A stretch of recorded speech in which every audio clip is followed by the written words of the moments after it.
Hello and welcome to this short illustrative video on how to set up new searches in the Autochartist application. If you haven't yet watched the quick tour overview of the application and you're totally new to Autochartist, I would recommend that you watch that video first before continuing. This one deals only with setting up searches, that is, how to choose which stocks, currencies or other instruments you would like to scan for trading opportunities, and also how to fine-tune it by filtering out opportunities that may not be of interest to you. Those are the advanced search criteria that we will look at in a few minutes. But let's start at the beginning. To create a new search when you're logged into Autochartist, click on the New Search button. The first step is to choose a group of symbols or instruments that you want to apply the search on.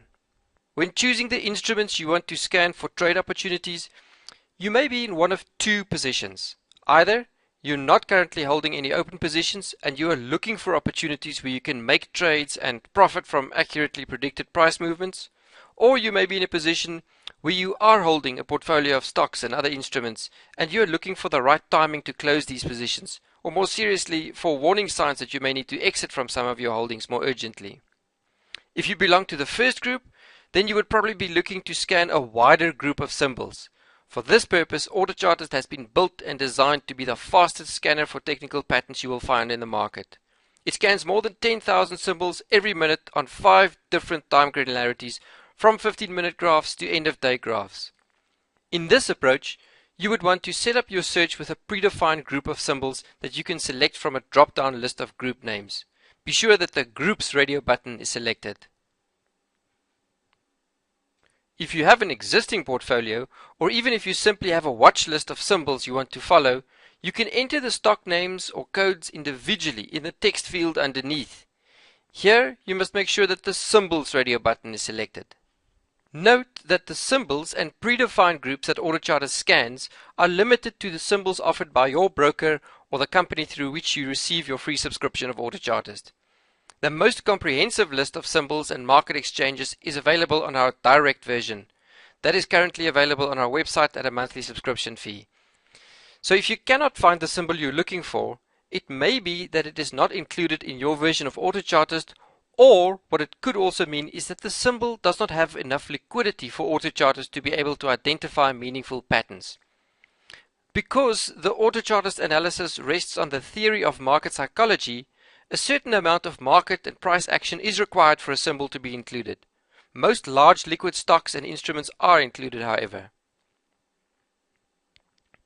You will notice that every time you select a predefined group or add a symbol to your custom list, the search name will automatically be updated with the name of the group or symbol last added.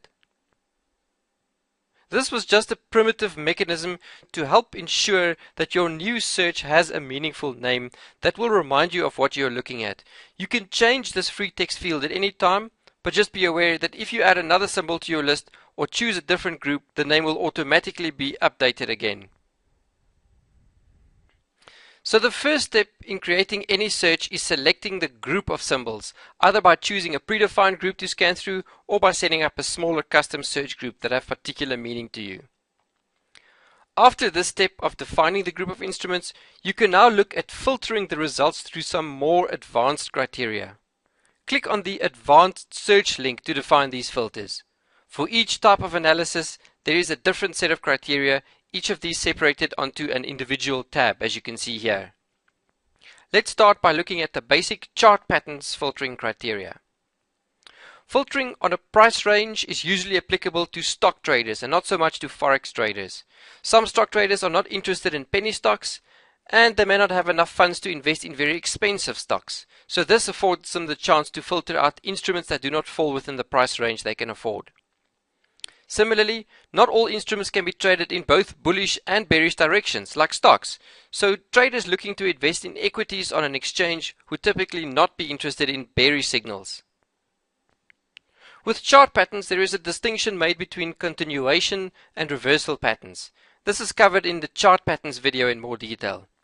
Depending on the market conditions or the situation of a particular stock, traders may be more interested in one or the other, like continuations are what I would look for in a trending market, for example. The pattern length simply reflects the number of candles or bars over which the pattern has formed.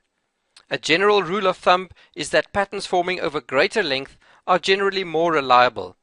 But remember, look at the pattern length in conjunction with the time interval, in other words the duration of each individual bar or candle.